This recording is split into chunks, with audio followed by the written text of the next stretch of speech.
Shanti and good evening. आप सभी का बहुत बहुत स्वागत है आज के इस 8वें दिन के सत्र में।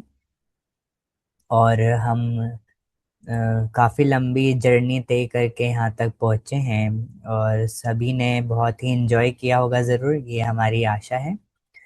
और कल जो हमने सेशन सुना था उसका थोड़ा सा हम रिवीजन करेंगे और कुछ अनुभव भी हम साझा करेंगे कि ये संगम युग जो एक विशेष युग है, इस युग में हमें क्या-क्या प्राप्तियां होती हैं।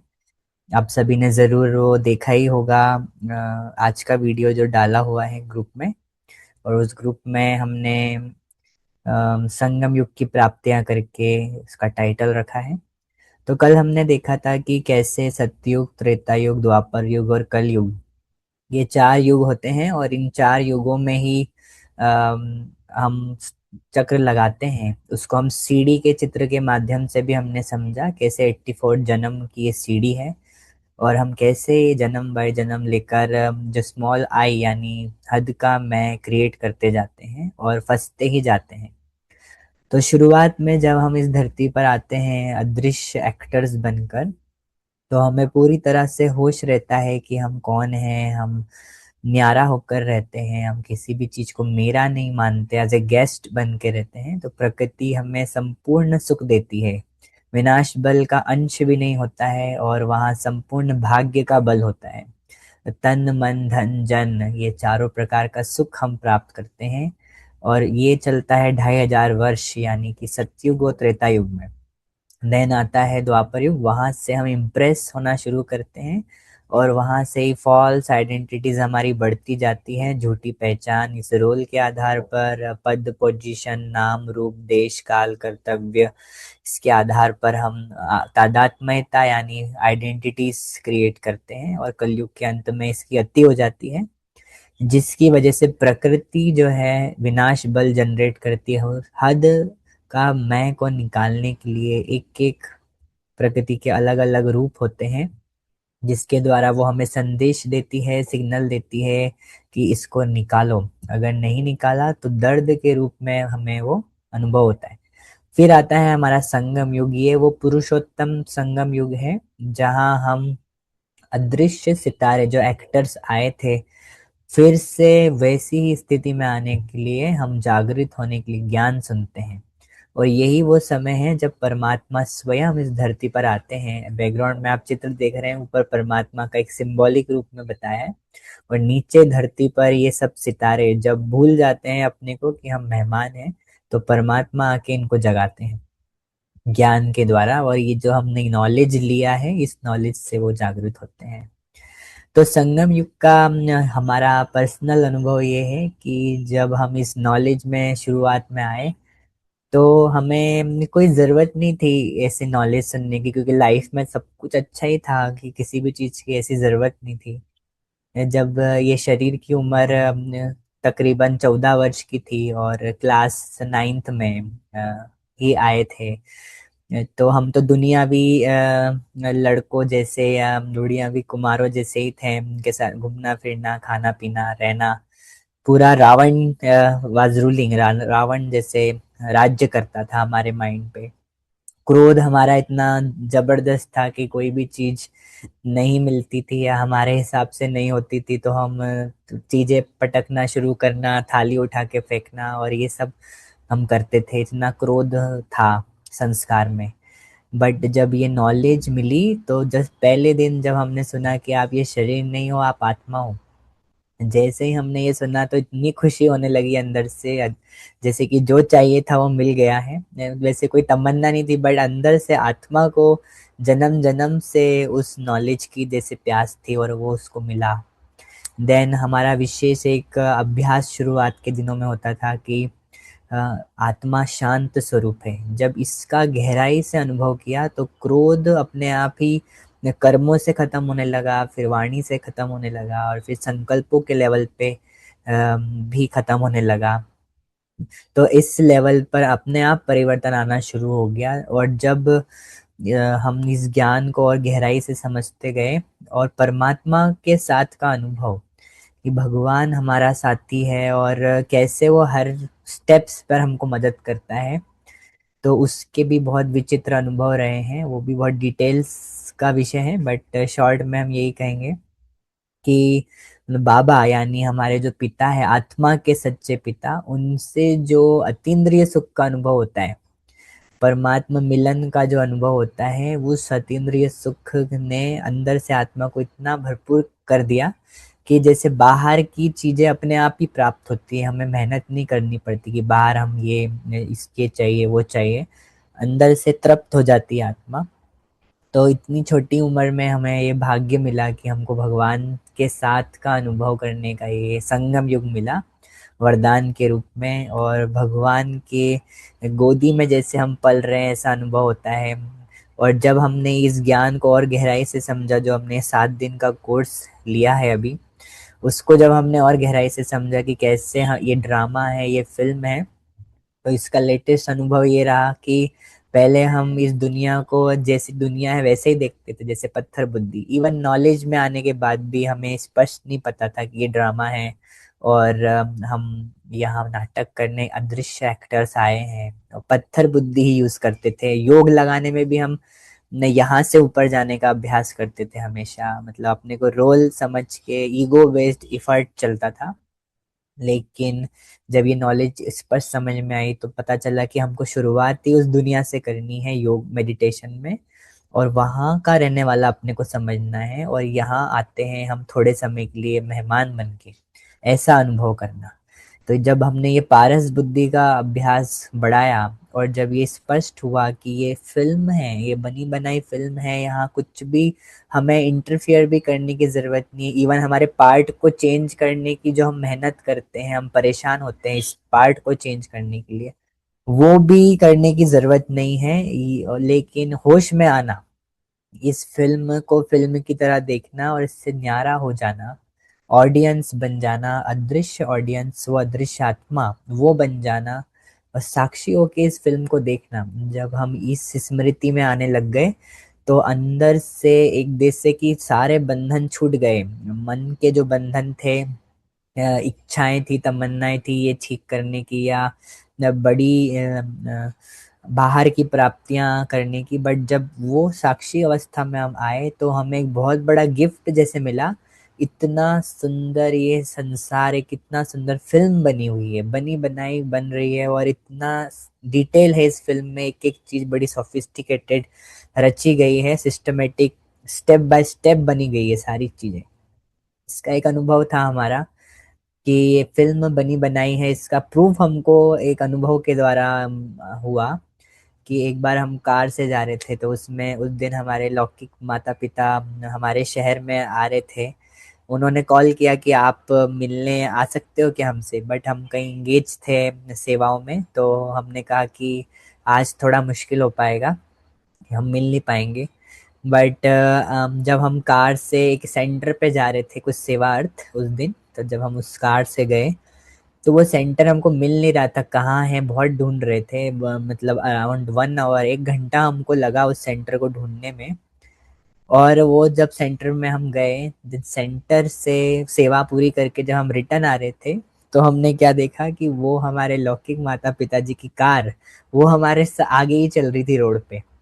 एंड देन उन्होंने मुझे देख लिया और मैंने उनको देखा, और हमारा ड्रामा में वहाँ मिलना हुआ। तो इससे ये समझ में आया कि अगर वो 1 घंटा हम भटके ना होते तो वो वाला जो सीन आगे होने वाला है वो सेट नहीं हो पाता। तो इससे ये निश्चय हो गया कि हर सीन दूसरे सीन से जुड़ा हुआ है, और हर कॉज बिना कारण से नहीं हो रहा कोई भी सीन, आगे कुछ ना कुछ उसका सेटिंग है, टाइमिंग मैच होना है, उसलिए वो सब चीज़ें होती हैं। तो जब हम इस गहराई से इसको समझते हैं कि ये फिल्म बनी बनाई है, स्टोरी है, स्क्रिप्ट है, हमें बस न्यारा होके परमात्मा के साथ देखना है, बाबा के साथ इस फिल्म को देखना है, पॉपकॉर्न खाना है, बाबा के साथ एंजॉय करना है, बातें करना है उनके साथ, क्योंकि पूरे 5,000 वर्ष में यही वो संगम युग का समय है जब भगवान के साथ हम इस फिल्म को देखते हैं और भगवान के साथ का आनंद लेते हैं। केवल फिल्म का ही आनंद नहीं, लेकिन भगवान के साथ का आनंद यहाँ होता है। तो इतना ही हम कहेंगे संगम युग के बारे में। और आज हम एक बहुत विशेष राम और सीता की कहानी सुनेंगे, रामायण, एक बड़े विचित्र तरीके से।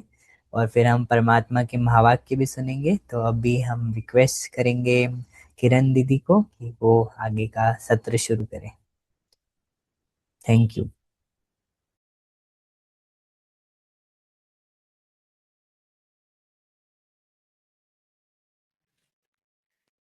ओम शांति।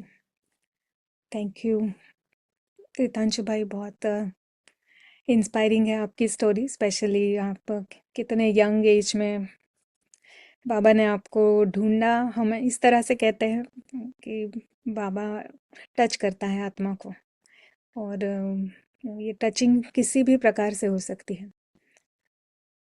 किसी को ज्ञान मिलता है, अच्छा एकदम से पता चलता है कि यही सत्य है, किसी को कोई अनुभव हो जाता है, किसी को कुछ और होता है। हर एक की कहानी अलग अलग है इस ड्रामा में। पर बाबा कुमारों की बहुत महिमा करता है, और अब पता चलता है ना कि कैसे कुमार, कैसा उन्होंने जीवन परिवर्तित कर दिया। और दूसरे कुमार अभी उनके लाइफ में क्या हो रहा है, और ये कुमार अभी से ही कितनों की लाइफ बनाने के लिए उन्होंने पूरा जीवन समर्पित किया। So very nice. तो आज हम शुरू करने से पहले प्रैक्टिस में आते हैं। प्रैक्टिस यानी हम जो भूल गए हैं उसे याद करना। और अब याद तो आ गया है हमें, हम कौन हैं, तो क्यों ना हम वहीं से शुरू करें। याद दिलाया है, निश्चय भी हुआ है कि हम अदृश्य राजकुमार हैं, तो शुरुआत ही वहीं से। अदृश्य राजकुमार एक सेकंड में जाग जाता है, और अदृश्य राजकुमार का जागना यानी ही एक सेकंड में इस ड्रामा से डिटैचमेंट, न्यारा।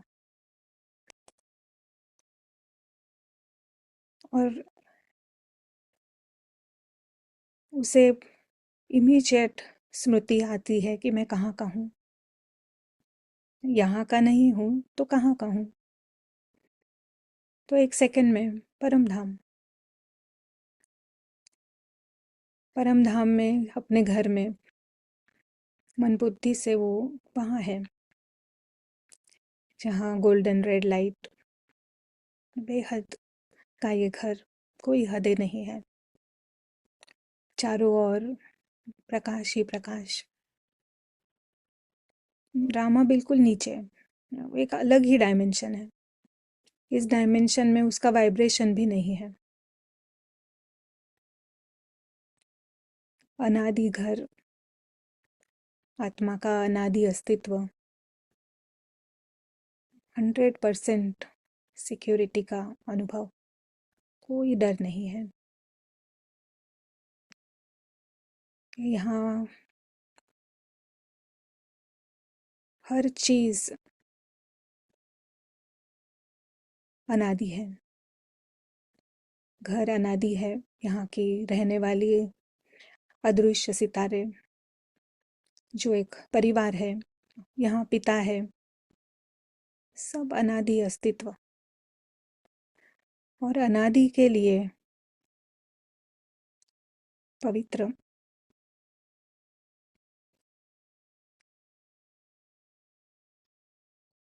यहाँ का अनुभव ही है प्रेम, शांति, संतुष्टता। और वही अदृश्य राजकुमार का अनुभव है। और वही परमात्मा का अनुभव है। अदृश्य राजकुमार बाबा के बिल्कुल पास बैठा है।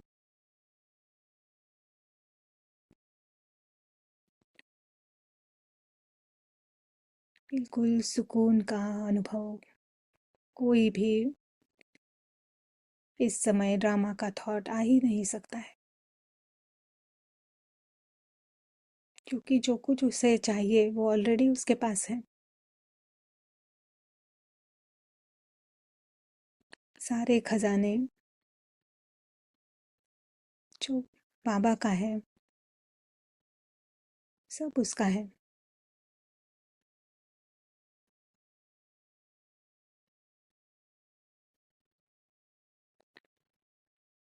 ये घर ही है प्रेम और सुख के वाइब्रेशन से भरा हुआ।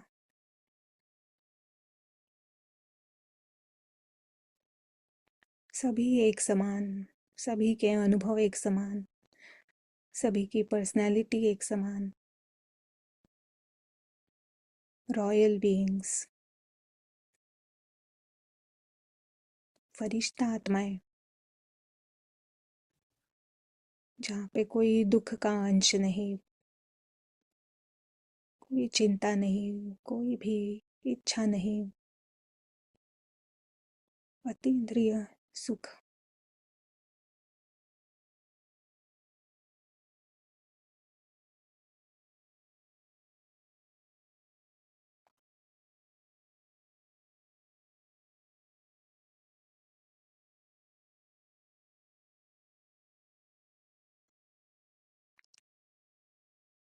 अदृश्य राजकुमार वापस अपने घर पहुंचता है, ड्रामा की दुनिया में पहुंचता है। पर वो उसका अलौकिक सुख, अलौकिक अनुभव, अलौकिक सत्य साथ रखता है। यानी वो इस फिल्म का प्रेक्षक बनकर रहता है। फिल्म का वो अदृश्य साक्षी है। अदृश्य साक्षी यानी सत्य की स्मृति के साथ इस फिल्म को देखना।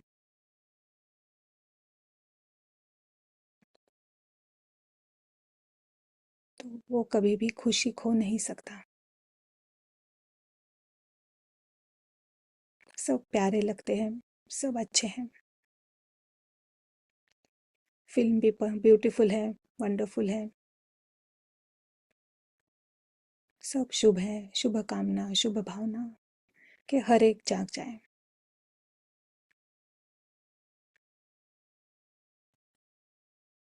उसे इस फिल्म से कुछ नहीं चाहिए।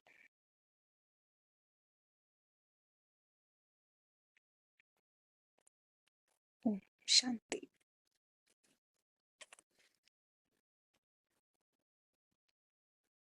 तो अब हम जो ये अगले सेशंस ले रहे हैं, इसमें हम ऐसे कॉन्सेप्ट्स देखेंगे कि जिनके आधार पर बाबा ने ये ज्ञान हमें दिया है। आप समझ सकते हैं ना कि हमारा सब कुछ गुप्त है। आत्मा भी गुप्त है, परमात्मा भी गुप्त है, घर भी गुप्त है। और उसके बारे में बाबा हमें बताने आया है ना। आप देखें ये टॉपिक कितना कॉम्प्लेक्स है। कोई आया है, सब गुप्त है, और जो गुप्त है उसे लग रहा है कि ये जो दुनिया है या यही सत्य है, और वो गुप्त को बताना है कि नहीं, ये सत्य नहीं है ना। पत्थर बुद्धि को शिफ्ट करके उसे सूक्ष्म दुनिया दिखाना है। वो सूक्ष्म दुनिया का, उसकी सूक्ष्मता का उसे अनुभव कराना है। ये ये परमात्मा का कर्तव्य है, जिसे हम कहते हैं जो सारे बेहोश है उन्हें जगाना है। पर ये बहुत ही कॉम्प्लेक्स प्रोजेक्ट है। ऊंचे ते ऊंचा कर्तव्य ना दूसरा कोई नहीं कर सकता है। तो अब परमात्मा को अब ऐसा टैकल करना है इस प्रॉब्लम को। तो अब उसे जो हम बच्चों को जो समझ है, जो समझ हम सकते हैं ना, उसी तरह उसे समझाना पड़ता है।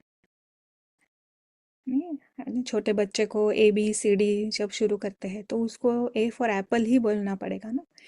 A फॉर कुछ कॉम्प्लेक्स थियरी का नाम अगर दिया तो उसको कुछ नहीं समझेगा। नहीं, उसको एप्पल पता है, तो ए फॉर एप्पल सुनाते हैं, बी फॉर बॉय, उसकी लेवल की बातों से ही उसे सिखाते हैं। फिर बाद में उसे ए फॉर एप्पल याद नहीं करना पड़ता है, फिर उसको पता है एक ए से कितने हजार लाख शब्द हैं। तो ऐसे ही बाबा हम बच्चों को जो सिखाता है वो इस स्थूल दुनिया के आधार पर हमको सिखा रहा है कि आप ये नहीं है, आप गुप्त है, आप आपका सत्य ही कुछ अलग है ना। तो अब इस प्रकार से अब हमें मुरली को समझना है।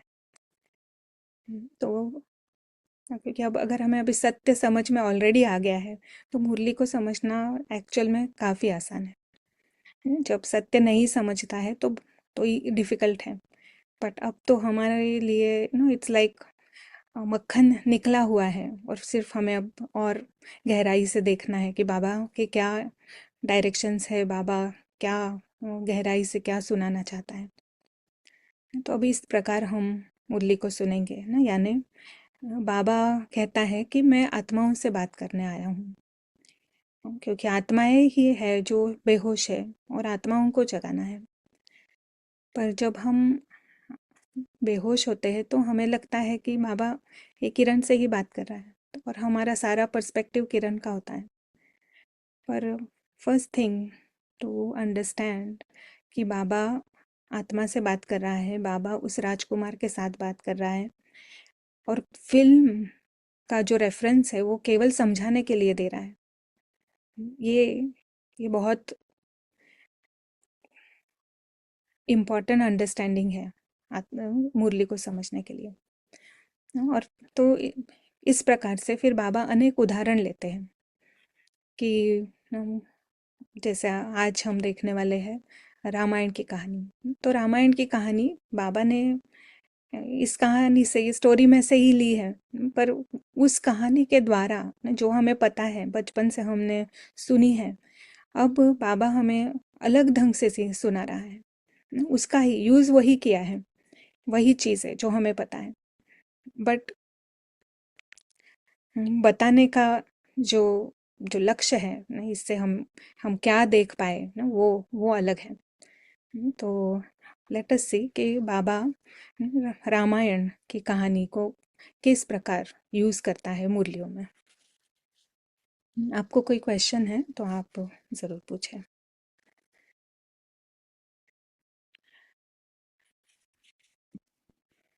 तो पावर पॉइंट शेयर कर रही हूँ मैं।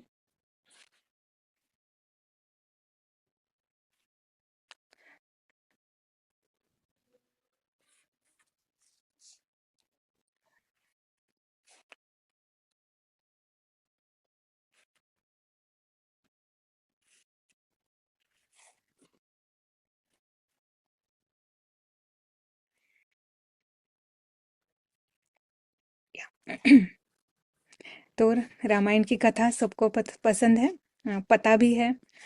तो कौन है रामायण में, कौन से कैरेक्टर्स हैं?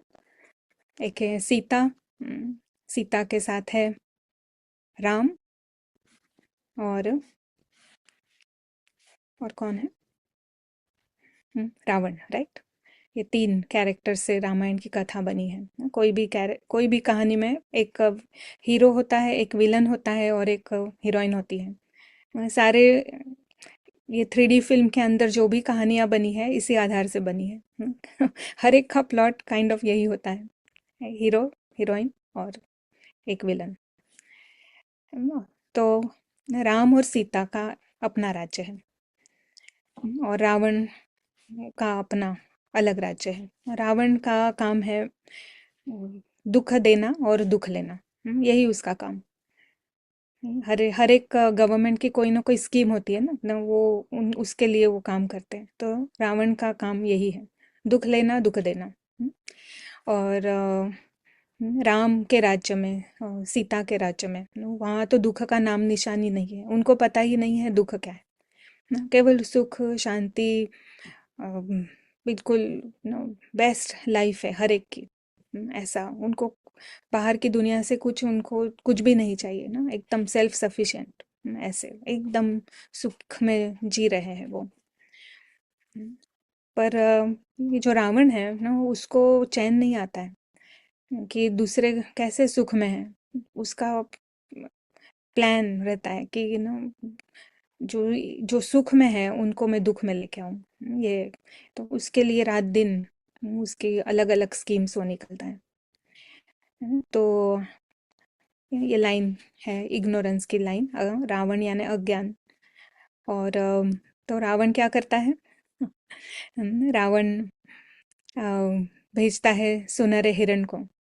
वो चीज़ राम सीता की दुनिया में नहीं है ना, उसको पता है वहाँ क्या है और कहाँ कैसे ये लोग अट्रैक्ट हो सकते हैं। तो वो हिरण भेजता है बिल्कुल लाइन के वहाँ, राज्य की सीमा पर ही लाके खड़ा करता है उसे। तो सीता देखती है हिरण को। तो सीता तो एकदम मॉडर्न वुमन है ना, उसको राम की ज़रूरत नहीं है उस हिरण को पकड़ने के लिए। तो सीता कहती है राम को कि नहीं, राम को पूछती भी नहीं है, सीधा ही सोचती है कि ये हिरण बहुत अच्छा है। हम घर हमारे राज्य में ऐसा कुछ नहीं है तो अच्छा लगेगा, मैं लेके आती हूँ। जैसे ही उसने लाइन क्रॉस कर दी, नहीं वो आकर्षित हो गई हिरण को देखकर। तो हिरण थोड़ा और आगे रावण राज्य की तरफ भागा। तो सीता उसके पीछे भागी।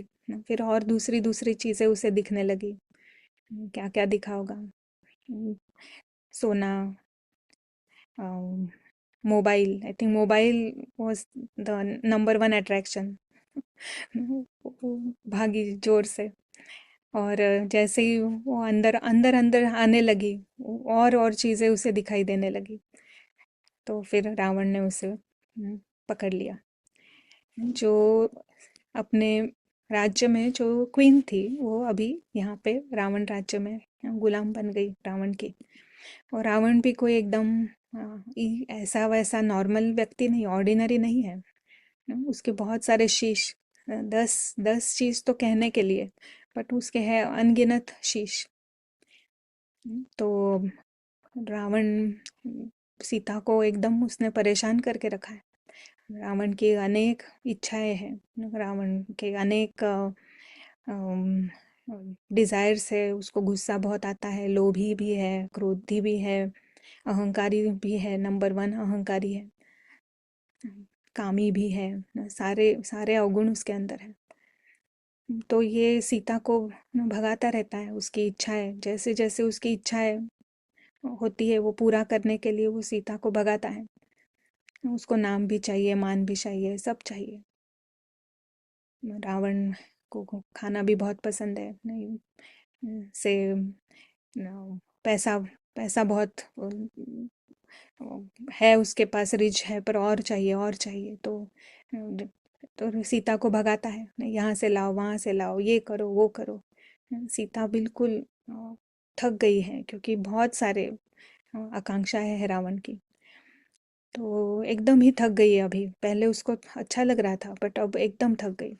फिर रावण का मैसेज आया, सॉरी राम का मैसेज आया सीता को कि सीता, आप थक गई हो, मैं समझ सकता हूँ। तो पर मैं आपको मदद दे सकता हूँ।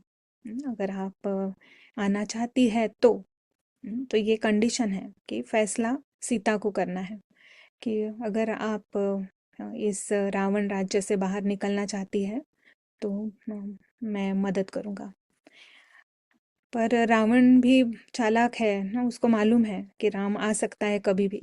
तो ऑलरेडी उसकी एक असिस्टेंट है माया। माया का काम है कि जिसको भी इस राम का मैसेज मिलता है उसको कुछ ना कुछ करके यहाँ ही रखना, उसको जाने नहीं देना। उसकी फ्रेंड बनती है माया।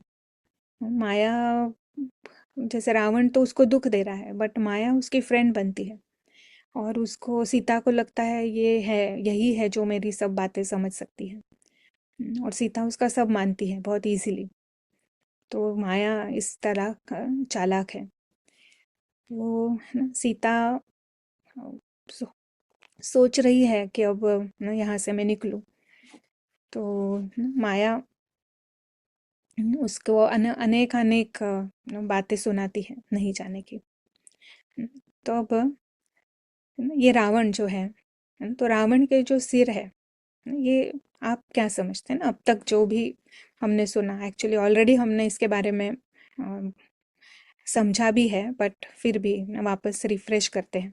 तो ये रावण के सिर क्या है? बाबा रावण, माया और राम सीता ना, ये बार बार मुरली में कहता है। तो रावण के सिर यानी क्या, आपके लिए प्रश्न है।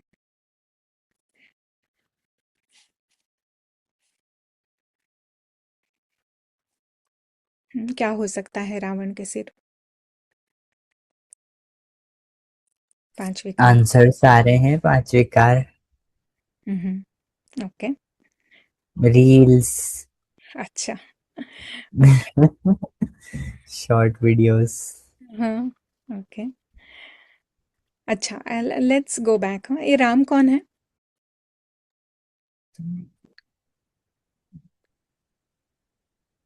राम कौन है? सीता कौन है? रावण के लिए आ रहा है एक और देह अभिमान। Hmm. Ram is God. Shiv hmm. बाबा। Very good, yes. और सीता कौन है? सीता इज अस। हम्म, हम अस। हम अच्छा, अस यानी कौन? टू बी स्पेसिफिक, क्योंकि अभी अस के बहुत सारे हम बहुत सब लिखा आ रहा हम है हम सब, सब। ओके। हम सब कौन?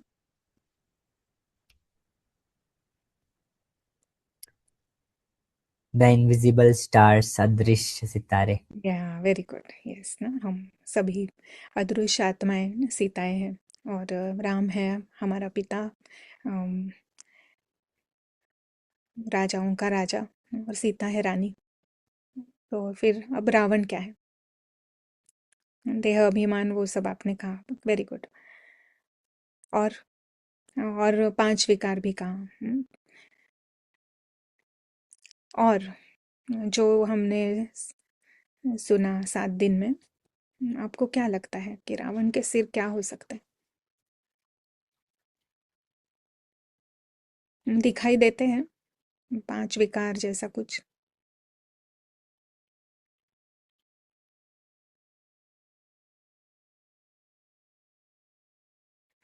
एनीवन? क्या है ये रावण के सिर? रावण के सिर कैन बी डिजायर्स, इच्छाएं, राइट, ओके। कमी कमजोरियां हमारी। ओके। तो उसका कारण क्या है ना, ये लाइक रूट क्या है ये सब का? देख, अगर हम कभी गुस्सा हो रहे हैं, तो उसका कारण क्या है? किस कारण हम गुस्सा होते हैं? रोल समझना अपने आप को, एंड सूक्ष्म रूप। हम्म। या ना, हम, अच्छा अभी भी आ रहे हैं लगता है। हे अभिमान, गुस्सा हुए क्योंकि भूले हुई हैं। अच्छा। पांच विकार पुरुष के, पांच विकार स्त्री के, रावण के 10 सिर। ओके। या बस। ये बहुत बहुत इंटरेस्टिंग बात है कि ये रावण के सिर यानी फॉल्स आइडेंटिटीज, अपने आप को कुछ और समझना। अब अगर हमको ये देखना है ना इसे, तो एक्चुअल में ये जो सीता है ना, सीता के अंदर ही रावण ना, ये जैसे अ, उसके अंदर ही चल चल रही है ये बातें, अंदर ही है रावण। ये फिल्म अंदर नहीं है, बट ये रावण ना सीता के अंदर है। सीता सीता के थॉट्स में, सीता जिस प्रकार प्रोसेस कर रही है, सीता के अनुभव के अंदर उसका कारण है रावण। और क्यों उसे ये सारे दुख और चिंता और निगेटिविटी का क्यों उसको अनुभव होता है? क्योंकि वो खुद को भूल गई है, और वो अनेक फॉल्स आइडेंटिटीज में उसने फंसाया है अपने आप को। और हर फॉल्स आइडेंटिटी कोई न कोई विकार का, एक दो या और पांचों, सभी विकारों का अनुभव करा सकता है। तो देखने के लिए ये फॉल्स आइडेंटिटीज हमें 5 विकारों के रूप में हमको अनुभव होती है। बट अगर उसका रूट अगर हमें देखना है तो वो होती है फॉल्स आइडेंटिटी, कोई ना कोई गलत पहचान सीता ने इस ड्रामा के आधार पर, उसके रोल के आधार पर बनाई है। उस उसी का हर विकार का कारण है फॉल्स आइडेंटिटी।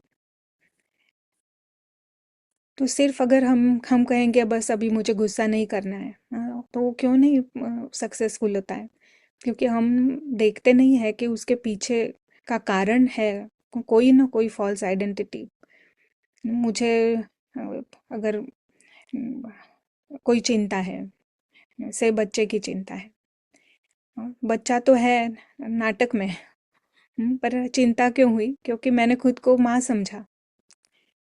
अगर मैं खुद को अदृश्य राजकुमार समझकर अपने आप को अ, कहती हूँ कि ये केवल तेरा रोल है, ये किरण तेरा रोल है, ना तो तू किरण है, ना तो तू माँ है, ना तो कोई तू एक्स वाई जेड है, तू तो अदृश्य राजकुमार है।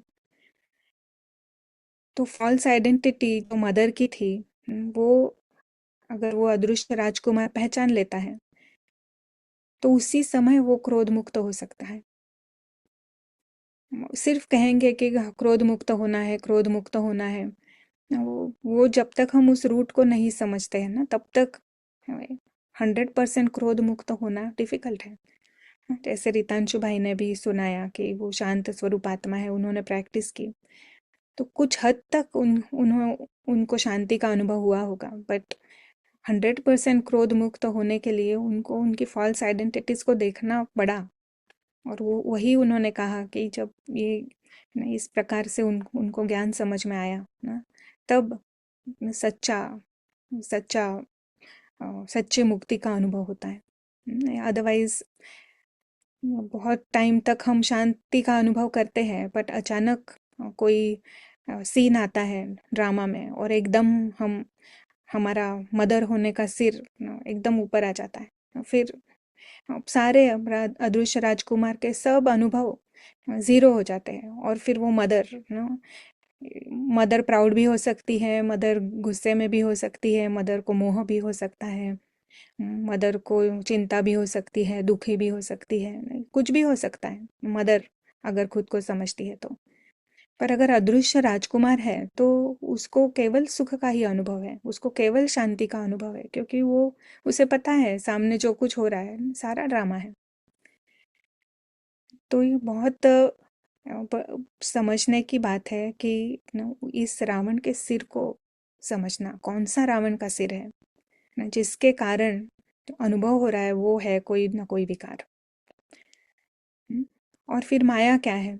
जब अनुभव होता है, कुछ हो रहा है, तो माया आएगी, माया कोई ना कोई एक्सक्यूज देगी खुद ही ना, हम अंदर ही शुरू करते हैं। माया कहती है बाद में करना। हर कोई ना कोई परिस्थिति में ना ये एक्सक्यूजेस आते हैं, तो आप देखना कि कब आ सकते हैं। माया कहेगी बाद में, माया कहेगी तू बहुत कमज़ोर है, नहीं अभी तेरे में ताकत नहीं है, ये तू नहीं कर सकती है, अदृश्य राजकुमार और ये वो नहीं हो सकता है, बहुत मुश्किल है। फिर बहाने कुछ ना कुछ कि इतना सारा काम है, ये तो इतनी बड़ी मंजिल है, कैसे मैं कर सकती हूँ, अभी तो जितने 24 घंटे हैं वो भी हमको कम पड़ रहे हैं, कैसे करेंगे। फिर शक भी आ सकता है, पता नहीं ये कह रहा है कि भगवान आया है, हु नोज, ऐसा। ये फिल्म तो सच्ची लग रही है कैसे हो सकता है 3D फिल्म, शक। फिर लंबी विधि लगती है कि कैसे होगा, ऑलरेडी अभी इतना समय तो बीत गया है इस जीवन में, अब कैसे होगा, बहुत लंबी प्रोसेस है, ये सारा सुनी हुई बातें। ये कहाँ सुनी है सीता ने? ये सारी सुनी है इस 3D फिल्म में। ये सब कुछ उसको ये 3D फिल्म के कारण उसके अंदर ये इम्प्रेशंस आए हैं कि मैं ऐसी हूँ, मैं वैसी हूँ। है वो इसमें से वो कुछ भी नहीं, है वो अदृश्य राजकुमार। पर उसको अपनी ये झूठी आइडेंटिटी जो इतने जन्मों से उसने बनाई है, उसके कारण ये उसके सबकॉन्शियस माइंड में बैठा है और वो बाहर निकल रहा है। और फिर वो कहेगी कि मैं तो बहुत बिजी हूँ, कितना काम, ये जॉब भी है, ये भी है, वो भी है, नहीं, अनेक बिजी होने के अनेक कारण हो सकते हैं। कुछ ना करते हुए भी बिजी होते हैं, क्योंकि अंदर व्यर्थ इतना चलता है, तो वो व्यर्थ ही हमको बिजी रखता है। तो फिर राम कहता है ना, अभी राम का क्या है इसका आंसर? राम कह रहा है अभी, बाद में नहीं, अब भी करना है, अब भी के अब भी, क्योंकि अब भी ही आप राजकुमार हैं। बाद में होंगे ऐसा नहीं, इस क्षण अनादि के ही राजकुमार हैं आप। तो करना क्या है ना, केवल उस आइडेंटिटी को जीरो करना है, जो गलत आइडेंटिटी है आपकी, जो खुद को कमजोर समझ रही है, खुद को ये समझ रही है, वो समझ रही है, वो केवल हमें दृष्टिकोण ही बदलना है ना, नाटक को नाटक देखना है और उसमें से बाहर आना है ना। 1 सेकंड में हाई जंप लगा सकते हैं।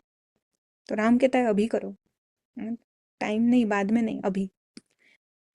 फिर कहता है शक्ति हो, ये आत्मा यानी परमात्मा समान है।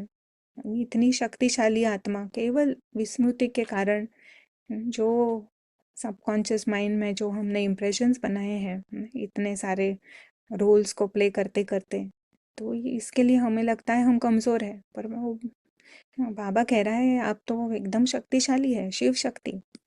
हम्म, मुश्किल नहीं है, इजी राजयोग है। अगर समझ में आ गया है तो अब क्या करना है, केवल प्रैक्टिस, बहुत इजी है, डिफिकल्ट नहीं है। अगर सच में कोई एक्सक्यूज नहीं है, बट सच में आपको कोई ना कोई प्रॉब्लम है, तो निवारण हो सकता है। सिर्फ हमें अंदर से डिजायर चाहिए कि मुझे करना ही है। आज हमने जो रितांशु भाई का एग्जाम्पल सुना ना, अभी 14 साल के बच्चे को कितने कितने प्रॉब्लम्स आए होंगे ना, सारी दुनिया, सारे फ्रेंड सर्कल एक डायरेक्शन में चल रहे हैं और उनको दूसरे डायरेक्शन में उनको मिल गई, तो कैसे निकले होंगे वो। तो इट इज़ ऑल मुझे करना है। ये ये जब अंदर से आता है और सच में आया है राम मुझे उठाने, और ये सत्य, अभी कितना हम असत्य में जिएंगे, कितना अज्ञान में जिएंगे, और कितना हमें न दुख का अनुभव करना है ना, जब है कुछ भी नहीं ना, फिल्म देख रहे हैं और उससे दुख ले रहे हैं, और कितना लेंगे? नहीं, इट इज, हम रह नहीं सकते हैं एक्चुअली, अगर हमको ये सच में समझ में आ गया है तो। इट फील्स कि अभी के अभी उसको निकाल दें। और अगर डाउट है, शक है ना, तो क्लैरिटी ना ले सकते हैं आप, क्लैरिफाई करें ना, किसी से पूछे। ज़ूम पर भी अवेलेबल है, आप वहाँ सेंटर्स है, वहाँ पे आप जा सकते हैं, बाबा अवेलेबल है। जैसे हमने कहा कि वो एक एक सेकंड की दूरी पर है, उससे भी पूछ सकते हैं। बहुत सारे एवेन्यूज़ है वो ना, ये ड्रामा हमको इस समय यहाँ से मुक्त करने के लिए पूरी कोशिश कर रहा है। हमें केवल अंदर से उस तरफ बढ़ना है ना, कदम बढ़ाने हैं उस तरफ, सब स्पष्ट हो जाएगा। लंबी विधि नहीं है, 1 सेकंड की बात है। हाँ, 1 सेकंड में कितना टाइम लगता है कि मैं ये किरण नहीं हूँ और अदृश्य राजकुमार हूँ। इसको डिफिकल्ट क्यों बनाना है हमें? 1 सेकंड में अदृश्य राजकुमार यानी भरपूरता का अनुभव, भरपूरता के अनुभव में आ जाए ना, धीरे धीरे धीरे धीरे वो अनुभव बढ़ते जाएंगे। और जैसे जैसे अनुभव बढ़ते जाएंगे वैसे वैसे इस ड्रामा से पूरे पूरा ही डिसइंटरेस्ट हो जाएगा, यानी मन बुद्धि वहाँ नहीं जा रही है, ड्रामा तो चलेगा, हम इंटरेस्ट ले ना ले, ड्रामा तो चलना है, वो हमारे लिए रुकता नहीं है। केवल हमारे हाथ में है, हमें क्या करना है। तो ये बिजीनेस किस में बिजी है हम? जो बनाया हुआ है ड्रामा उसको ही चलाने में बिजी है। कितना फनी है एक्चुअल में। तो 1 मिनट की ही प्रैक्टिस है, इसको ज़्यादा टाइम भी नहीं लगता है ना, भले ही हम, नहीं इसको टाइम लगता है टू बी कम्प्लीटली डिटैच्ड और कर्मातीत होने में टाइम लगता है, बट 1 मिनट की प्रैक्टिस तो हम ज़रूर कर सकते हैं ना। पानी पीने के लिए 1 मिनट लेते हैं हम, कुछ भी करने के लिए, नहीं, ईमेल वगैरह देखते हैं, मैसेजेस देखते हैं। तो 1 मिनट की प्रैक्टिस तो कोई भी कर सकता है। तो ये माया के अंदर से प्रॉम्प्ट्स आते हैं। तो वो कौन है? नहीं, माया ये अंदर ही है, हमारे ही अंदर है। माया भी अंदर है और रावण के सिर भी हमने ही क्रिएट किए हैं। पर बाबा मुरली में ये राम माया रावण जब यूज़ करता है तो हमको इस प्रकार से देखना है। रावण कोई व्यक्ति नहीं है, जैसे रामायण में बताया है। ये यहाँ अंदर ही साइको ड्रामा, सीता के अंदर चल रहा ये साइको ड्रामा है। गुप्त खेल, किसी को पता नहीं है ना, हमको ही पता नहीं था कि ऑलरेडी रावण हमारे अंदर ही है, इतना बड़ा हो गया है, इतने सिर उसने खड़े किए हैं, कि हम खुद को ही भूल गए। फिर माया भी हमको ना, माया एक्चुअली उसका जन्म होता है राम आने के बाद ना, तब तक माया का कोई काम ही नहीं है, क्योंकि हम तो रावण के अधीन हैं न, जो जो चल रहा है नाटक देख रहे हैं हम, और खुद खुद उसी में झूम रहे हैं, या दुखी हो रहे, रो रहे हैं, जो भी है ना।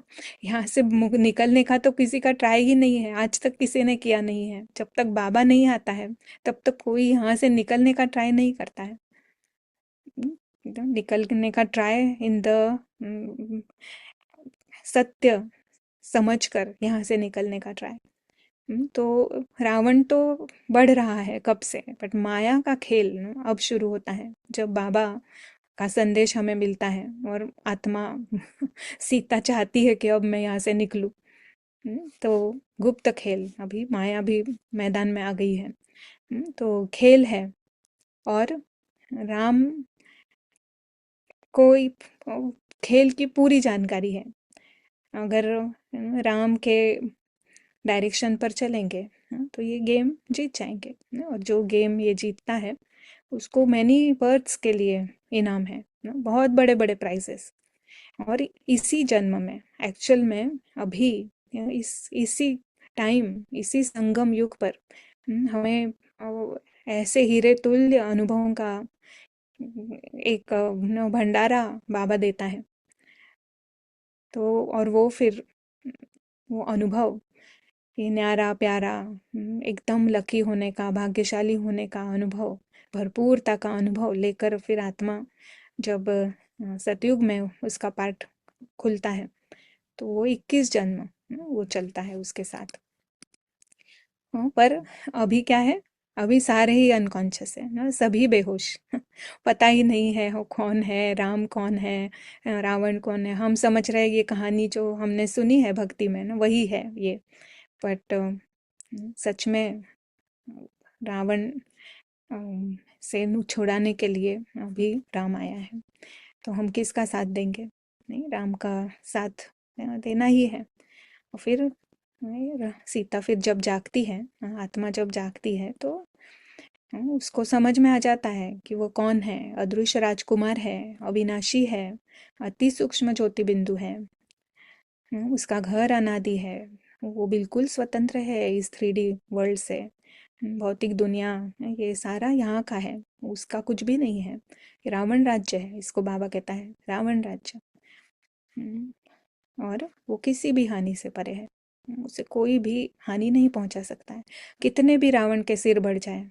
कहानी में भी है ना, वो रानी सीता को हाथ नहीं लगा पाया, सीता को दुखी किया, कुछ भी किया, पर सीता को हाथ नहीं लगा सकता है ना, क्योंकि सीता हर हानि से परे है। वो स्वयं अपने आप को ये सारे अनुभव कराती है। बट है वो अदृश्य राजकुमार जो अविनाशी है, जिसको जिसका सत्य अति सुंदर है, मोस्ट वंडरफुल, परमात्मा के समान। तो इस प्रकार बाबा हमें, शेयर बंद हुआ ना, हाँ। तो इस प्रकार बाबा इस राम, सीता और रावण, इसकी इसके रेफरेंस से हमें मुरलियों में आकर सिखाता है। क्योंकि बाबा पिता है, पर पिता है उसके साथ साथ वो टीचर भी है। पिता है, इसके लिए बहुत असीम प्रेम है उसका, हर आत्मा के साथ। पर सिर्फ प्रेम से काम नहीं चलेगा ना, क्योंकि बच्चे को भी अगर आप बहुत प्रेम करेंगे तो वो जीवन में कुछ कर नहीं पाएगा ना, उसके पाँव पे ही खड़ा नहीं रह पाएगा। तो राइट टाइम पे राइट चीज़ देना ज़रूरी है, तो उसको हमें सिखाना भी पड़ता है कि आप कौन हैं और आपको वापस वो राजकुमार बनना है, वापस आप सीता बन जाए। इसीलिए वो आया है। तो बाबा बाप है, टीचर है, और वो सदगुरु भी है। क्योंकि सदगुरु के रूप से वो हमें यहाँ से अम, ये दुख की दुनिया से बाहर निकालने का रास्ता दिखाता है, मुक्ति, जीवन मुक्ति देता है।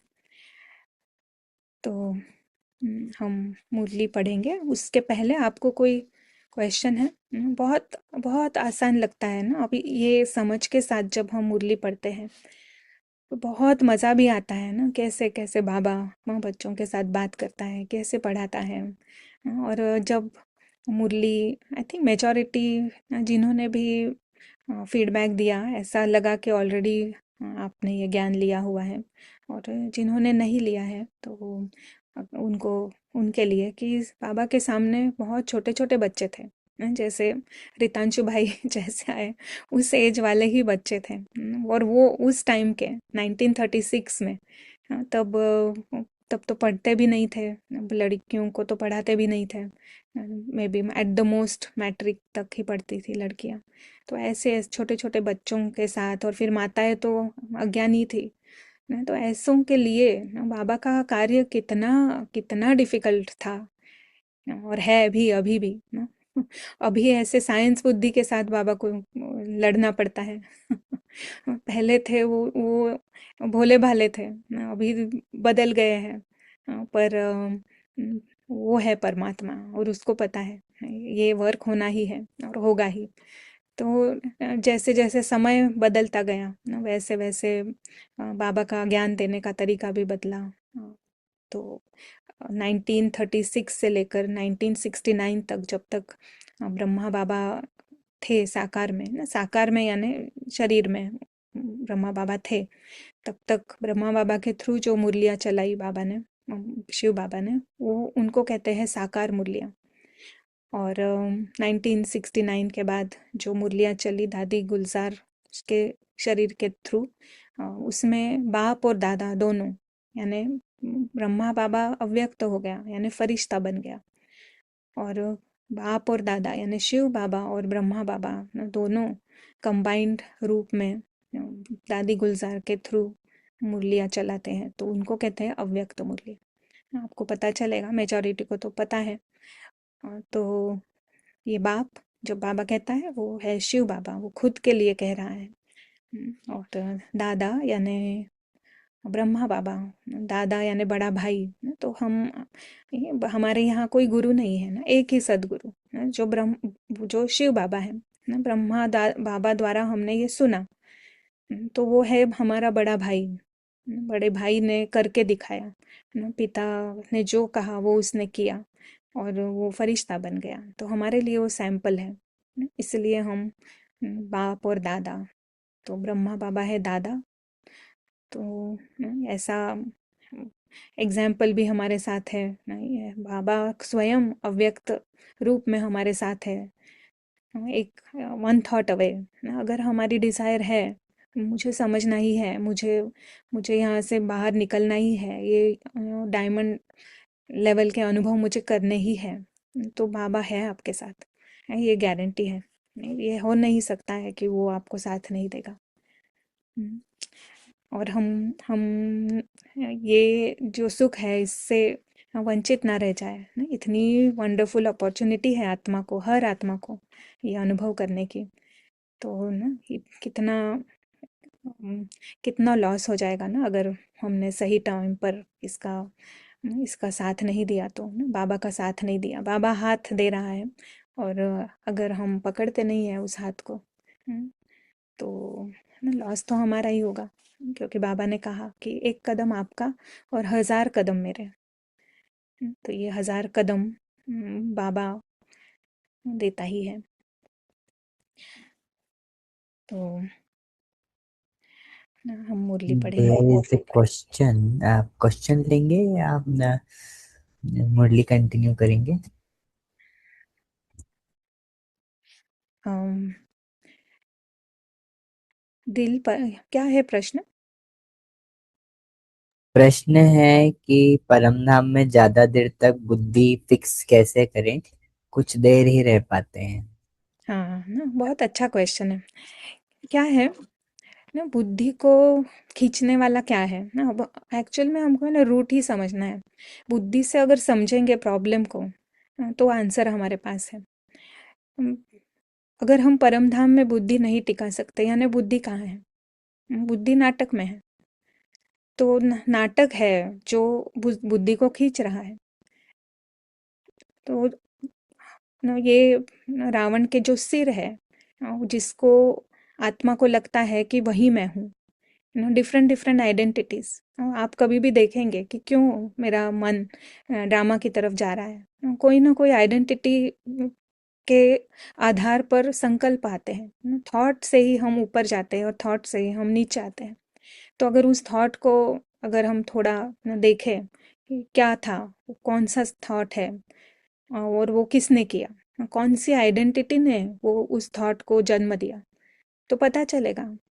अगर बच्चे की याद आई, यानी काम की याद आई, यानी मैं कुछ गृहस्थी हूँ, या मेरी ये रिस्पॉन्सिबिलिटी है, मैं माँ हूँ, ये ये ये खींच रहा है हमें।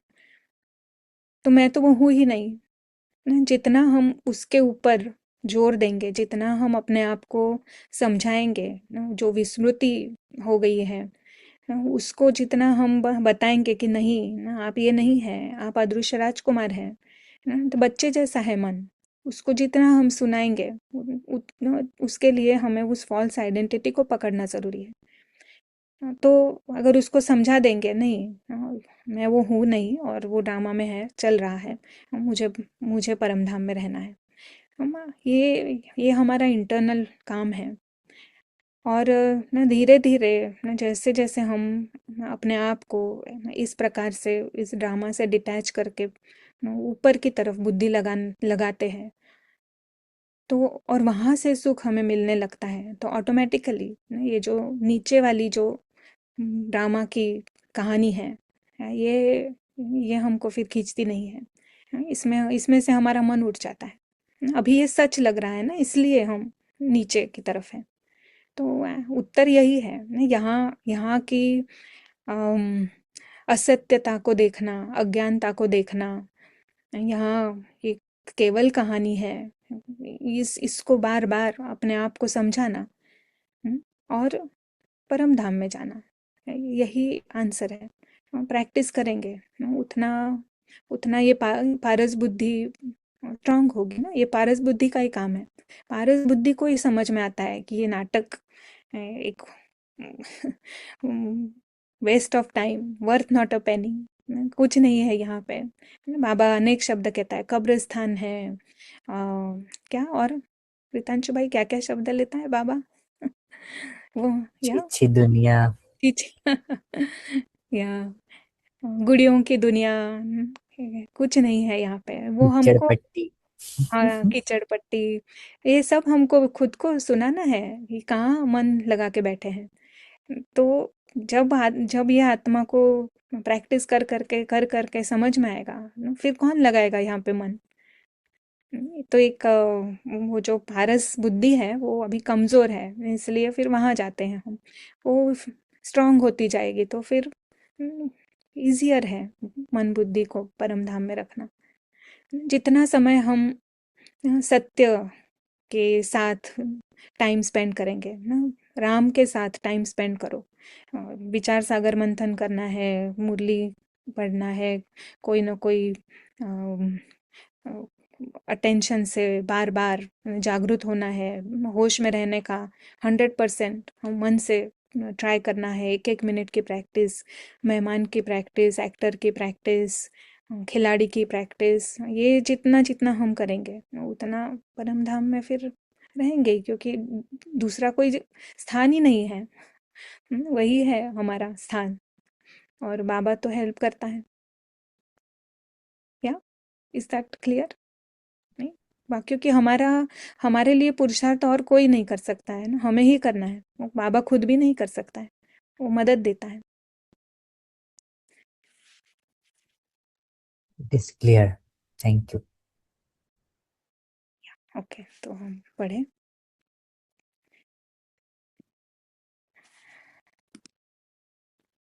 ओके, सो जैसे कहा ना, मुरली बाबा आत्माओं के लिए सुनाता है, वहाँ टीचर बन के आता है। बाबा की मुरली यानी बाबा टीचर है और हम सभी स्टूडेंट हैं, गॉडली स्टूडेंट। और हम यानी आत्मा, राइट। तो बाबा, ये आज जो मुरली हम पढ़ रहे हैं, ये कल की मुरली है। और प्रशांत भाई ने इसी मुरली के संदर्भ में हमें कल कुछ कहा था, तो मैंने सोचा वही मुरली हम पढ़े। ओम शांति। बाबा शुरुआत करता है, ओम शांति। आत्मा शांत स्वरूप है। अब बच्चे बैठे हैं बेहद के बाप के सामने। बेहद का बाप यानी सब सब आत्माओं का पिता, बेहद का बाप। इनको बेहद का बाप भी कहा जाए तो बेहद का दादा भी कहा जाए। और फिर बेहद के बच्चे बैठे हैं और बाप बेहद का ज्ञान दे रहे हैं। ये साइंस और मैथ और ये हिस्ट्री ज्योग्राफी जो सीखते हैं, ये हद का ज्ञान है। 3D फिल्म का ही ज्ञान हम सुन रहे हैं, और उसमें ही प्राइसेस है और उसमें ही डिग्रीज है। बाबा उसके बियॉन्ड का ज्ञान देते हैं, उसका तो आ ही जाता है, पर बेहद का, वो बिग मैप, वो बिग मैप का ज्ञान बाबा दे रहा है। सभी ने रखा है वो बिग मैप का चित्र, वो है बेहद का ज्ञान। हद की बातें अब छूटी। ड्रामा की बातें छूट गई, अगर पता चल गया कितना छोटा सा ये 3D फिल्म चल रही है, हद की बातें छूटी। अब बाप से बेहद का वर्षा लेना है। वर्षा यानी इनहेरिटेंस। अब समझ में आता है ना, बेहद का वर्षा, जो परम धाम का अनुभव है वो, और बाप समान बनना, ये है बेहद का वर्षा। और फिर जब ये वर्षा मिलता है तो फिर सतयुग में वो जन्म ऑटोमेटिकली आ जाता है, हम लायक बन जाते हैं वो फिल्म देखने के। फिर बाबा कहता है, यह एक ही हट्टी ठहरी, हट्टी यानी दुकान, इस दुकान में ही मिलता है। मनुष्यों को पता नहीं है कि हम क्या चाहते हैं। ये रावण ने परेशान कर दिया है ना, उनको खुद को ही मालूम नहीं है क्या चाहते हैं वो। बेहद के बाप की हट्टी तो बहुत बड़ी है, पर अदृश्य है। उनको कहा जाता है सुख का सागर, पवित्रता का सागर, आनंद का सागर, ज्ञान का सागर। कोई दुकानदार होता है तो उनके पास बहुत वैरायटी होती है, तो यह है बेहद का बाप। इनके पास भी वैरायटी सामान है। देखो कितना मनोरंजन के साथ बाबा, ये गुप्त बातें, इनविजिबल है सब कुछ, पर वो कैसे हमको सुनाता है। जैसे दुकान में ऐसे ढेर लगे हैं अलग अलग चीजों के, यहाँ सुख है, यहाँ शांति है, ये प्रेम है, ऐसा बाबा कहता है वैरायटी है मेरे पास, जो जो आपको चाहिए वो यही है, और आप कहाँ ढूंढ रहे हैं। बाबा कहता है क्या क्या है। बाबा ज्ञान का सागर है, सुख का, शांति का सागर है। उनके पास यह वंडरफुल अलौकिक सामान है। फिर गाया भी जाता है सुख करता, उनको बोलते हैं ना हम सुख करता। यह एक ही दुकान ठहरी, और तो कोई का ऐसा दुकान है नहीं। क्योंकि बहुत सारे ड्रामा में भी बहुत सारे दुकान खुली है ना अभी पर बाबा कहता है कहीं नहीं है ये। सबसे ऊंचा सामान है बाप के पास, इसलिए उनकी महिमा गाई जाती है। त्वमेव माताश्च पिता त्वमेव, बाबा कहता है ऐसी महिमा कभी किसी की गाई नहीं जाती है ना। अभी हम आत्मा के लिए देखेंगे तो हम माता पिता सब परमात्मा ही है ना, कोई आत्मा को कोई जेंडर नहीं है कि एक माँ है एक पिता है। हम आत्मा का एक ही पिता, वही माता। मनुष्य शांति के लिए भटकते रहते हैं, कोई को दवाई चाहिए, कोई को कुछ चाहिए। वह सब हद की दुकान है। सारी दुनिया में सबके पास हद की चीजें हैं। यह एक ही बाप है जिसके पास बेहद की चीजें हैं, इसलिए उनकी महिमा भी गाते हैं कि पतित पावन है, लिबरेटर है, ज्ञान का सागर, आनंद का सागर है। यह सब वैरायटी वखर, यानी सामान। बाबा सिंधी, सिंध प्रांत में से थे ना, तो वो सिंधी शब्द भी यूज करते हैं बहुत बार। फिर इंग्लिश शब्द भी आते हैं, कभी कभी मराठी शब्द भी बीच में से दिखाई देंगे। तो मल्टी लिंगुअल है बाबा। पर बहुत सिंपल सुनाता है। बाबा कहता है यह सब वैरायटी वखर यानी सामान है। लिस्ट लिखेंगे तो बहुत हो जाएगी। जिस बाप के पास यह चीजें हैं तो बच्चों का भी उन पर हक है, परंतु यह किसकी बुद्धि में नहीं आता कि जब ऐसे बाप के हम बच्चे हैं तो बाप की चीजों से हम मालिक होने चाहिए। अभी बाबा का ही दुकान है तो क्या हम गिराइक बन के जाएंगे कि प्लीज हमें दे दो, हम्म, कि समझेंगे ना कि बाबा की दुकान यानी मेरी ही दुकान, मैं बच्चा हूँ, हक है हमारा। बाबा कहता है ये जो जो कुछ मेरे पास है, हर चीज पर आपका हक है। तो हक से बाबा के साथ, बाबा के पास जाना है ना। हक यानी ऐसा नहीं कि बाबा ये कर दो, मैं बच्चा हूँ आपको करना ही पड़ेगा, ये हक की बात नहीं है। एक ओबीडियंट सन कैसे होता है, हमें ओबीडियंट सन बनना है, बहुत लविंग सन।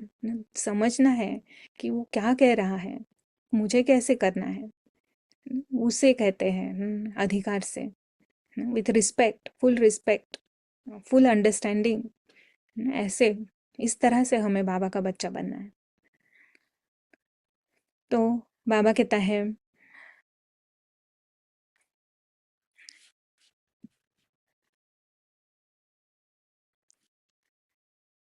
बाप के पास जो सब चीजें हैं वे जरूर ले आएंगे।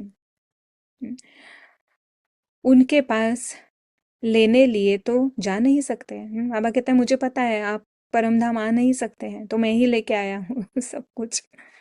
बाप कहते हैं मुझे आना पड़ता है।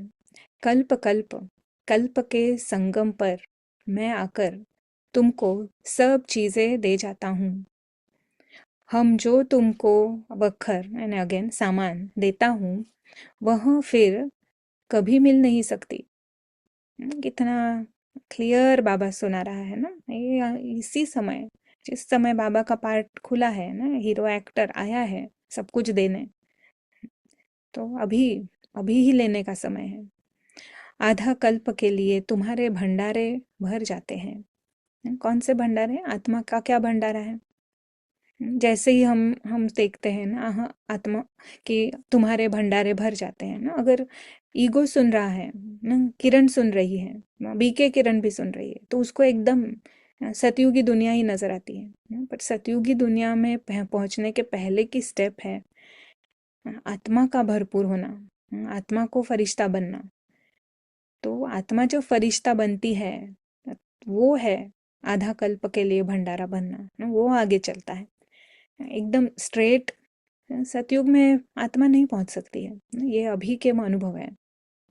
आधा कल्प के लिए अभी आपको मैं देता हूँ, वो फिर आगे चलता है। आप एकदम होश में रहकर फिर वो फिल्म देखेंगे ना, बहुत मनोरंजन होगा बाद में। ऐसी कोई अप्राप्त वस्तु नहीं रहती जिसके लिए पुकारना पड़े। ड्रामा प्लान अनुसार तुम सब वर्षा लेकर फिर धीरे धीरे सीढ़ी उतरते हो। तो अब ये ड्रामा ही ऐसा है ना, खेल में आए हैं तो खेल इसी प्रकार है ना। तो बाबा कहता है जो हो गया वो हो गया ना, कोई भी गिल्ट की बात ही नहीं है यहाँ पे। ऐसा हुआ वैसा हुआ, मैंने ये किया उसने ये किया, it's all in the film. सारा एक सेकंड में हमको उस पे फुल स्टॉप लगाना आने की ताकत इस ज्ञान में है। बाबा कहता है धीरे धीरे सबको ही सीढ़ी उतरनी है, किसको क्या रोल मिला, किसको क्या रोल मिला। और हमको लगा कि हम वो रोल है तो हमको लगा वो भी वही रोल है। फिर हमारी दुश्मनी हो गई, फिर हमें कोई अच्छा लगता है कोई अच्छा नहीं लगता है, इसने ऐसा किया उसने वैसा किया। पर ये सारा ये रावण रावण ने हमको ऐसा समझाया और हमने उसे ही सत्य मान लिया। तो बाबा कहता है सबको सीढ़ी उतरना है, पुनर्जन्म भी जरूर लेना पड़े, 84 जन्म भी लेना है। 84 का चक्र कहते हैं परंतु अर्थ नहीं समझते, 84 के बदले 84 लाख जन्म कह देते हैं। माया भूल करा देती है। कि माया अब क्या, जब जब बाबा आया है कहता है ना अभी हो जाएगा, एक एक जन्म में ही आपको वापस फरिश्ता बनना है, तो फिर हम कहेंगे नहीं हमने तो सुना है 84 लाख जन्म है, अभी कहाँ, अभी तो, अभी से तो अभी शुरुआत हुई है, अभी का कैसे हो सकता है। माया माया प्रॉम्प्ट करती है अंदर से कि डिले करें, आप यहीं रहें। माया की सक्सेस उसमें है। पर हमको पता है अब माया कौन है, हमारे अंदर की ही आवाज़, जो हमारी कमजोरी है, या हमारी, बाबा उसको कहता है मन मत आपकी, पर मत, जो आपने अभी तक सुना है, अभी तक आपको, आपने अंदर उसके ऊपर आप चलते आए हैं, आपकी वो जैसे कि सिस्टम ऑफ एथिक्स बन गई है। तो बाबा कहता है कि वो है माया, आपको अंदर से रोकती है। यह अभी तुम समझते हो, फिर तो यह सब भूल जाएंगे। ऐसा ही है, खेल ही इस तरह है। बट ये बाबा सत्य भी बताता है हमें। इस समय वखर लेते हैं, सतयुग में राजाई करते हैं, परंतु उन्हों को यह पता नहीं रहता कि यह राजाई हमको किसने दी। हाँ, जब सतयुग आता है, सतयुग में ऊपर से आत्माएं आती है, परम धाम से, उनको नहीं पता है कि संगम पर क्या हुआ था। लक्ष्मी नारायण का राज्य कब था, स्वर्ग के सुख गाए भी जाते हैं, सब किस्म किस्म के सुख देते हैं।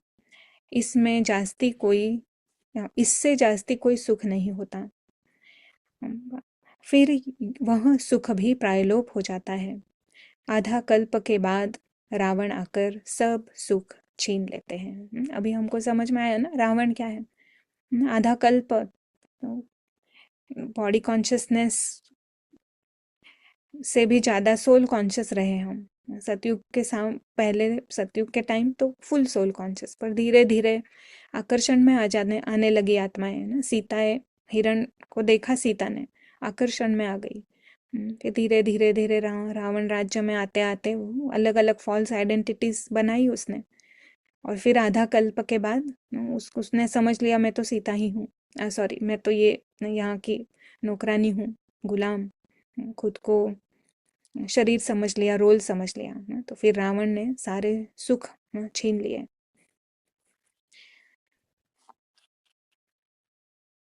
तो बाबा कहता है तुम विचार करो कि स्वर्ग में कितना अकीचारी धन माल था, अभी वह थोड़े ही है, सब गुम हो जाता है। धर्म भ्रष्ट कर्म भ्रष्ट बन जाते हैं। अभी धर्म भ्रष्ट, आत्मा का धर्म कौन सा है? आप बताएं, आत्मा का धर्म कौन सा है?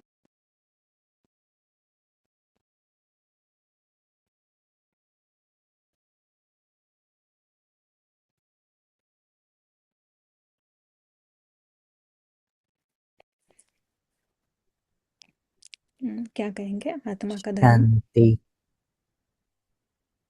शांति। आंसर्स आ रहे हैं, शांति, और शांति, प्रेम, हम्म, सातों गुण जो हैं आत्मा के। या वेरी गुड। आत्मा का धर्म है कि वो उन गुणों का अनुभव करना। और फिर कर्म भ्रष्ट भी हो गए। कर्म, जैसे हमने देखा ना, कर्म क्यों क्यों भ्रष्ट हो गए? मेहमान यहाँ आया और मेरा मेरा करने लगा, यही है कर्म भ्रष्ट। कर्म भ्रष्ट यानी सच में इस ड्रामा के 3D फिल्म के अंदर कोई चोरी कर ली तो बुरे कर्म हुए, किसी को वहां दुख दिया तो बुरा कर्म। नहीं, ये तो ड्रामा लेवल के पर केवल रिफ्लेक्शन आया है उसका। बट कर्म भ्रष्ट आत्मा के उसके पहले ही हो जाते हैं, फिर वो हमको दिखाई देते हैं ड्रामा में। क्योंकि हमारी अंदर की जो इंटरनल स्टेज है वो बाहर दिखती है। तो कर्म भ्रष्ट ना, मेहमान है मेरा मेरा कर रहा है, गलत कर्म है ना। तो धन माल भी गुम हो गया। सब ना, धन माल शांति प्रेम ये सारा ना, सब खो दिया हमने। फिर नीचे गिरने लग पड़ते हैं। हम्म, आत्मा लग गिरने लगती है, और फिर वही दिखता है फिर हमें नाटक में भी, तो फिर वैसे ही अनुभव, और इसलिए गिरना ही है। गिरने से चढ़ने का काम केवल हमको ये परमात्मा ही करा सकता है ना, बाबा का ही काम है। बाप समझाते हैं, तुमको इतना धन दिया, तुमको हीरे जैसा बनाया, फिर तुमने धन माल कहाँ गवा दिया? हम्म? छोटे बच्चे को पूछते हैं ना, ये क्या किया? ये कितना सारा दिया था, क्या ये कर दिया? नए कपड़े अभी 2 दिन पहले ही दिलवाए, अभी क्या इतना गंदा कर दिया? तो ऐसा ही बाबा कह रहा है, इतना सब दिया, क्या हो गया? अब फिर बाप कहते हैं कि अपना वर्षा पुरुषार्थ कर ले लो। पुरुषार्थ है ना, आत्मा, आत्मा, अ, उसके लिए आत्मा के अर्थ न, जो कुछ करते हैं उसको कहते हैं पुरुषार्थ। तो पुरुषार्थ कर ले लो ना, अभी प्रश्न भी पूछा था कि कैसे परम धाम में रहे ना, पुरुषार्थ। आत्मा, आत्मा को होश में रखना, और फिर आत्मा को जो सही है, उस प्रमाण आत्मा की वृत्ति हो, आत्मा की दृष्टि हो, आत्मा की स्मृति हो, आत्मा के थॉट्स हो, वो पुरुषार्थ है ना, आत्मा कर रही है। बेहोश होते हैं तो फिर ये किरण ही कुछ पता नहीं, अपने इमेजिनेशन इमेजिन नहीं, 3D वर्ल्ड में कुछ सोच रही है कहानी के बारे में। तो फिर वो उसमें से बाहर निकलना ना, ये है पुरुषार्थ। तुम जानते हो कि बाबा हमको फिर से स्वर्ग की बादशाही दे रहे हैं, और कहते हैं, हे बच्चे मुझे याद करो, तो तुम्हारे ऊपर जो कट है वह निकल जाए। कट, यही विस्मृति की कट। बच्चे कहते, बाबा हम भूल जाते हैं। यह क्या? परमात्मा बाबा कहता है, आप इमेजिन करो, हाँ आपके पिता हैं, और आप उनको कहते हैं, मैं तो भूल ही जाती हूँ, आपको फोन करना ही रह जाता है। 1 महीना हो गया, 2 महीना हो गया, याद ही नहीं आई, भूल ही गई, तो अब क्या? बाबा कहता है, यह क्या? हाँ, आश्चर्य लगता है बाबा को। कन्या जब शादी करती है तो पति को कभी भूलती है क्या? बाबा कहता है, मैं आपका पति भी हूँ ना, राम और सीता जोड़ी है ना, तो भूलती है क्या? बच्चे कभी बाप को भूलते हैं क्या? बाप तो दाता है। वर्षा बच्चों को लेना है तो जरूर याद करना पड़ेगा। दाता है, दुकान उसकी है, सब कुछ मेरा है ना, जब हम सच में वहां से लेंगे ना, तब फिर बाबा की याद नहीं भूलेगी। यही एक अम, यही एक ना बड़ी छलांग है कि बाबा बाबा का अनुभव करना। बाबा क्या देने आया है, मुझे क्या बना रहा है, मैं कौन हूँ, ये अनुभव फिर याद नहीं भूलेगी। बाप समझाते हैं, मीठे मीठे सिक्की लदे बच्चे याद की यात्रा में रहेंगे तो विकर्म विनाश होंगे, और कोई उपाय नहीं है। भक्ति मार्ग में तीर्थ यात्रा, गंगा स्नान आदि जो करते आए हो, तो सीढ़ी नीचे उतरते ही आए हो, ऊपर तो चढ़ ही नहीं सकते। लॉ नहीं कहता, सबकी उतरती कला ही है। यह जो कहते हैं कि फलाना मुक्ति में गया, यह झूठ बोलते हैं। वापस कोई जा नहीं सकता ना, बाबा की अथॉरिटी है ना, बाबा को पूरी कहानी पता है कैसी आत्माओं का किस प्रकार रोल है इस फिल्म में, पता है उसे। तो बाबा तो एकदम अथॉरिटी से कह रहा है कि झूठ है, कोई भी वापस जा नहीं सकता है। बाबा आया है तुमको 16 कला संपूर्ण बनाने। जो कल हमने देखा ना, 16 कला संपूर्ण यानी 100% सोल कॉन्शियस, एक भी फॉल्स आइडेंटिटी नहीं ना ड्रामा के आधार पर। तो बाबा ने कहा 5,000 वर्ष हुए। पर बाबा बाप भी कहते हैं कि तुमको वर्षा देकर गए थे। सब कुछ भूल जाते हैं, फिर बाप आकर याद दिलाते हैं, तुम ही थे, फिर तुमने राज्य भाग्य गवाया है। बाप समझाते हैं, अब यह सारी पुरानी दुनिया जड़ जड़ी भूत है। ये भी एक शब्द बाबा यूज करता है ना, जड़ जड़ी भूत यानी अभी गिरी की गिरी। कोई मकान थोड़ा भी अगर हिलने लगा तो सबको वहां से हटा देते हैं ना, क्योंकि पता है कभी भी ये गिर सकता है, मर सकते हैं अंदर। अगर जो हिल रही है बिल्डिंग, उसके अंदर अगर हम रहेंगे तो गारंटी नहीं है ना नेक्स्ट मॉर्निंग जिंदा होंगे कि नहीं, ना तो इसलिए पहले ही निकाल देते हैं। तो ऐसे ही ना बाबा कह रहा है ये फिल्म की जो अंत है ये अब बिल्कुल बंद खत्म होने में ही है ना, पूरा पूरा विनाश का सीन है। तो कैसे फिर आपकी बुद्धि वहां रहती है अभी भी, यानी आपको समझ में नहीं आया है कि कैसी ना क्या हालत हो रही है अभी, वो कितनी जर्जरी भूत दुनिया है। और अगर यहाँ मन बुद्धि रखेंगे तो क्या होगा ना, बहुत दर्द से जाना पड़ेगा। दुनिया तो यही है, बाबा कहते यही है खेल ही यही है। यही भारत नया था, अब पुराना हुआ है। कहानी है, शुरू हुआ था अभी उसकी ऐसी हालत हो गई है। स्वर्ग में सदा सुख होता है, ये भी कहानी का पार्ट बाबा सुना रहा है। फिर द्वापर से जब दुख शुरू होता है, तब यह वेद शास्त्र आदि बनते हैं। हम्म, भक्ति करते करते जब तुम भक्ति पूरी करो तब भगवान आए हैं ना। ब्रह्मा का दिन ब्रह्मा की रात, आधा आधा होगा ना। ज्ञान दिन भक्ति रात, उन्होंने तो कल्प की आयु उल्टी सुल्टी कर दी है। तो ब्रह्मा यहाँ पे जब बाबा ब्रह्मा कह रहा है तो ये ब्रह्मा की आत्मा का की बात कर रहा है ना, क्योंकि वही आत्मा अभी पुरुषार्थ किया, फिर फरिश्ता बनी, फिर सतयुग में फर्स्ट नंबर प्रिंस का उनको रोल मिलता है उस आत्मा को। और तो वहां से फिर ब्रह्मा का दिन शुरू होता है। फिर सतयुग त्रेता तक उस आत्मा का दिन है, क्योंकि सोल कॉन्शियस है। फिर जैसे ही द्वापर में आती है वही आत्मा, द्वापर में जन्म मिलता है तो वहां से फिर रात की शुरुआत हो जाती है ना, क्योंकि भूल गई वो कि मैं कौन हूँ। तो यही एक मेन तो यही है, मैं कौन हूँ और ये कहाँ हूँ, क्या है सच्चाई क्या है। बार बार अपने आप को याद दिलाना, याद आ जाएगा। नहीं इतना, जितना पुरुषार्थ करेंगे उतना समझ में आ जाएगा। बाबा कहता है कि बाप समझाते हैं कि भारत गोल्डन एज था, अब तो आयरन एज पत्थर बुद्धि है। अब तुम बच्चों ने ड्रामा को समझ लिया है। समझ लिया है ना अभी हम सबने, ना अभी पत्थर बुद्धि से हम सब पारस बुद्धि क्या है ना, इतना तो हम जान गए हैं। तो बस मेन तो यही है ना, जानना। जान जाएंगे तो फिर उसमें टिक पाएंगे। इजंट इट नाइस, कितना वंडरफुली बाबा समझाता है। सिर्फ अगर आत्मा होश में है, आत्मा सुन रही है उस ज्ञान को, तो उसको सब समझ में आ जाता है कि क्या बाबा कहना चाहता है। तो आज की मुरली से आत्मा के लिए क्या कहा बाबा ने।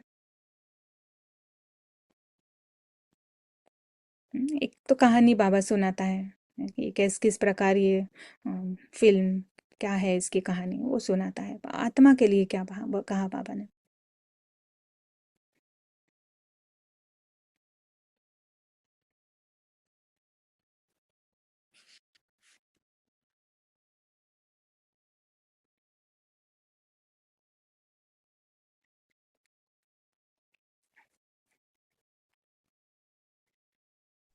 बाबा ने आत्मा के लिए कहा ना आज कि मैं तुम्हारे लिए ये सामान लेकर आता हूँ अविनाशी।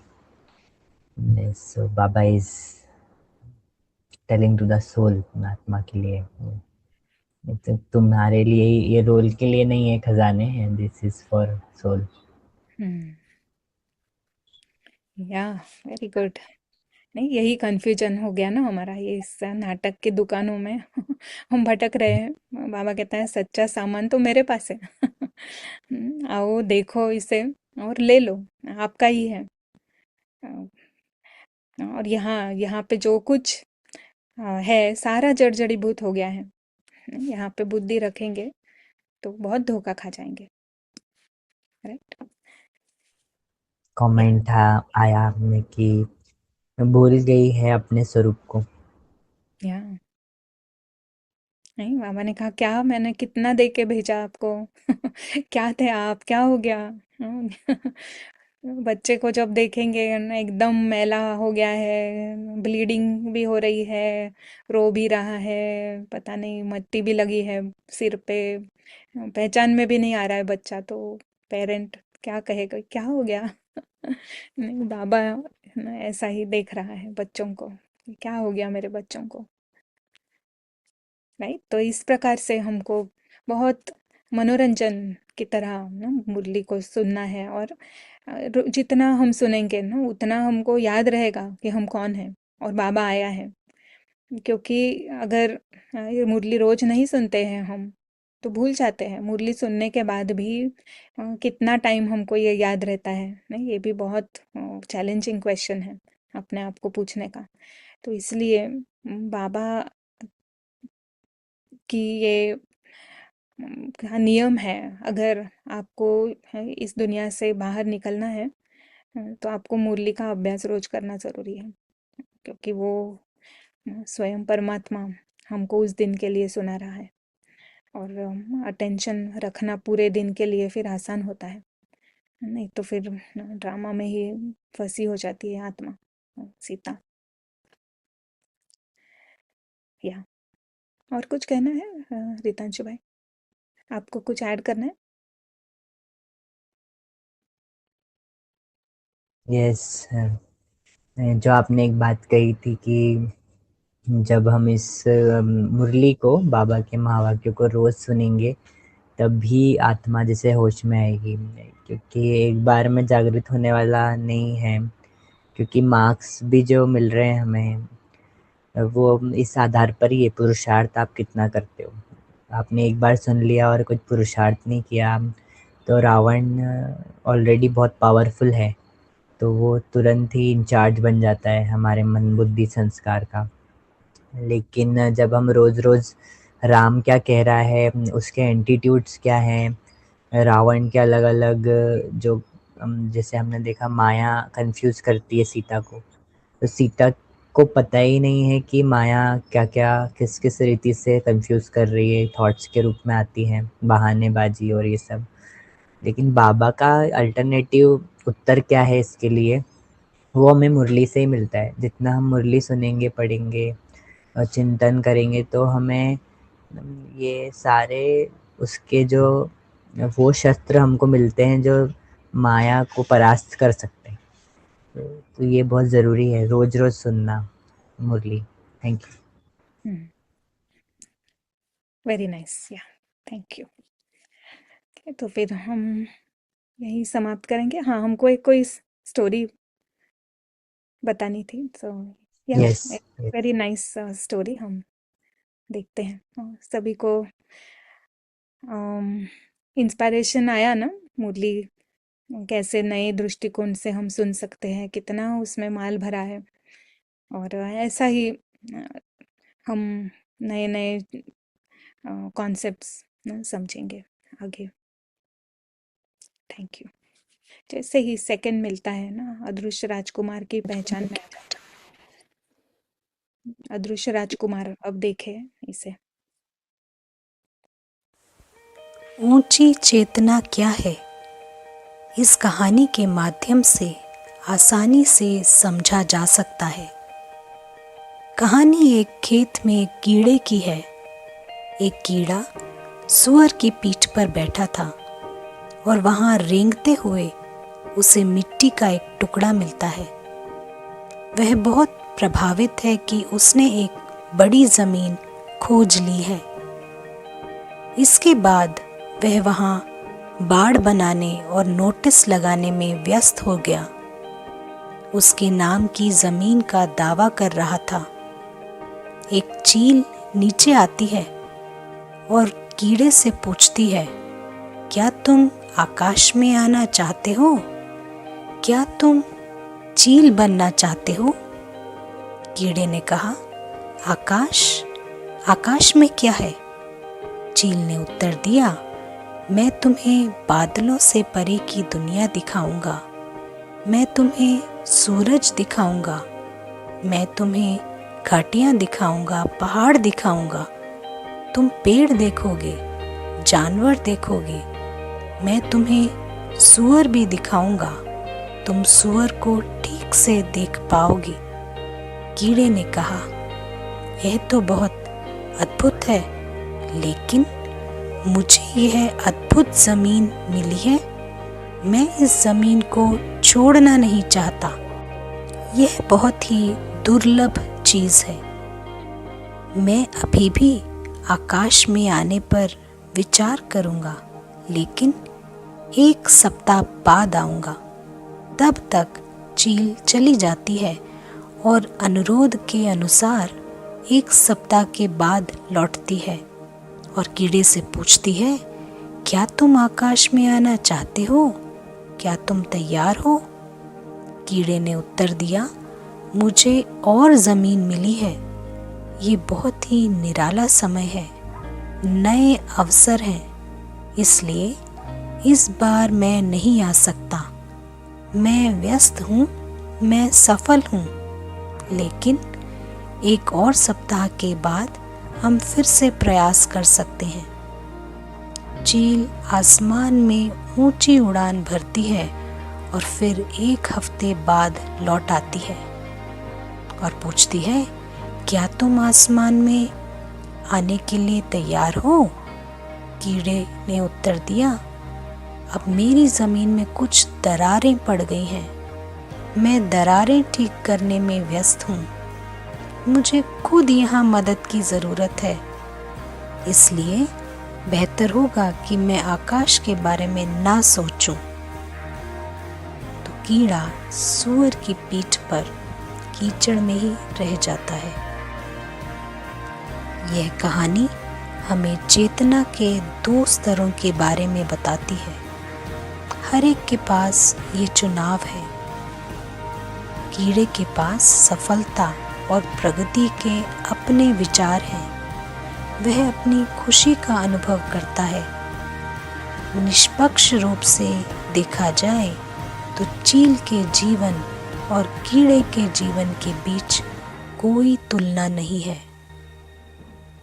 चील कभी भी कीचड़ में बैठना पसंद नहीं करेगा और इसे अपनी सफलता नहीं मानेगा। आवश्यकता है केवल उस सफल कीड़े के लक्षणों से बाहर निकलना। जो समझदार है वह 1 सेकंड के लिए भी आसमान से समझौता नहीं करेगा। उसका रवैया होगा, मैं अब आकाश का अनुभव करना चाहता हूँ, मैं इस पल में चील बनना चाहता हूँ, और अगर मुझे अभी भी कुछ काम करना है, दरारें ठीक करनी है या दूसरों की मदद करनी है, तो मैं एक चील के रूप में वह करूँगा। यह कहानी हमारी है। हमारे पास इस दुनिया को ऊंची चेतना से देखने का विकल्प है।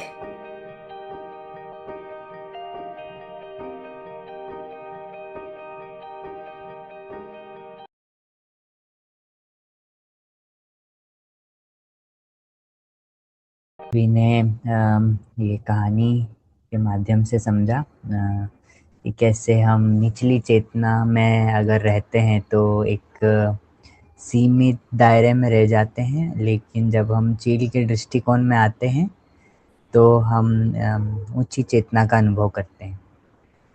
दीदी, एक क्वेश्चन है, आप लेंगे लास्ट में?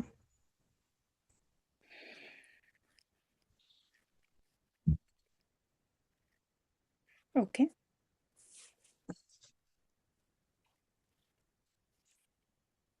सॉरी, मैंने आवाज नहीं सुनी। या श्योर। क्वेश्चन ये है कि किसी भी व्यक्ति की बुरी वाइब्रेशंस या गुड वाइब्रेशन हमें मिल रहे हैं, ये कैसे पता चलेगा? अदृश्य राजकुमार जो है ना, ये इन सब बातों से भी परे है। अदृश्य राजकुमार यानी परमात्मा समान। परमात्मा के ऊपर कोई वाइब्रेशन पहुंच सकती है? नहीं, कोई पहुंच नहीं सकती है। जब हम अपने आप को इस लोअर लेवल का अनुभव करते हैं ना, समझते हैं, माया हमको समझाती है कि आप ये है, आप वो है, उनका वाइब्रेशन, इनका नहीं। अदृश्य राजकुमार जब होश में है तो वो ऊंची चेतना में है, वहां पर कोई भी वाइब्रेशन उसको प्रभावित नहीं कर सकते। तो अगर लगता है प्रभाव में आ रहे हैं तो ऊंची वाइब्रेशन में, अदृश्य राजकुमार के वाइब्रेशन में, वहां पे हम अपने आप को ले जाएं। तो ये भी शायद माया का ही आंसर है कि आपको कोई आपके ऊपर किसी का प्रभाव पड़ सकता है। नहीं, बाबा मुरलियों में हमेशा कहता है कि आप प्रभाव डालते हैं। हाँ, आपके ऊपर प्रभाव नहीं पड़ सकता है ना, अगर मुरली ठीक हम्म, से सुनेंगे तो इस प्रकार हमें दिखाई देगा, यानी बाबा उनका आत्मा कहना से है, दिखाई देगा। उनका ये भी कहना है कि वो वाइब्रेशंस हमको ऊपर ही नहीं जाने दे रहे हैं ऊंची चेतना में। हम्म, या इसके लिए एक ही आंसर है, निश्चय कि मैं हूँ ही राजकुमार। जितना आपका निश्चय होगा कि मैं सच में वही राजकुमार हूँ, दूसरा कुछ भी नहीं, कोई दूसरी आइडेंटिटी ही नहीं है मेरी, जितना ये निश्चय पक्का, उतना हम यहाँ के पंजे से छूट सकते हैं ना। ये पंजा भी बड़ा बड़ा गहरा है। तो एक तो है कि ये थॉट कि मुझे यहाँ से छूटने नहीं दे रहा है ना, दैट ऑल्सो, ये भी एक राजा का थॉट नहीं है। नहीं, राजा का थॉट है कि मुझे छूटना है और मैं छूटा हुआ ही हूँ ऑलरेडी। तो ये इस प्रकार से हम देखें कोई भी सिचुएशन को, और सफलता तो है ही। नहीं, आप क्या समझते हैं रितांशु भाई?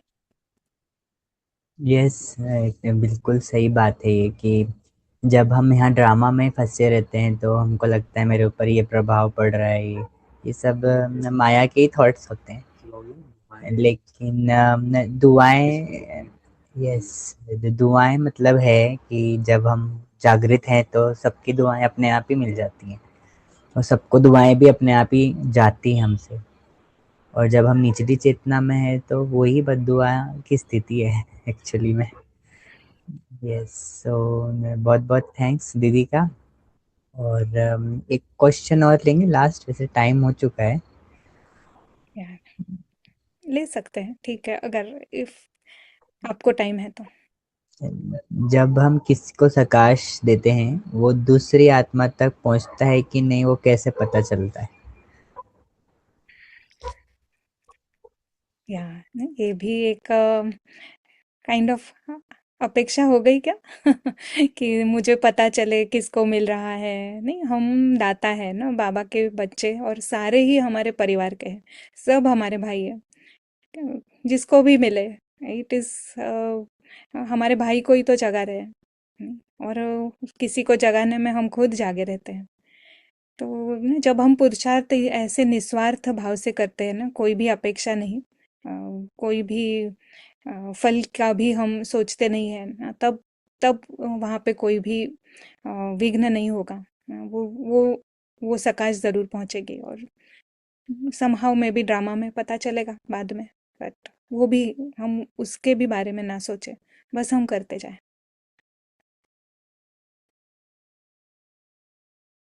आप म्यूट पे हैं। या थैंक यू, बहुत अच्छा। प्रकाश का अर्थ ही होता है सत्य का प्रकाश, तो जब हम सत्य में रहेंगे तभी हम वो लाइट दे सकते हैं। अगर हम वहाँ भी कामना रख रहे हैं तो मतलब हम असत्य में ही बैठे हैं ना, यहाँ कामना है।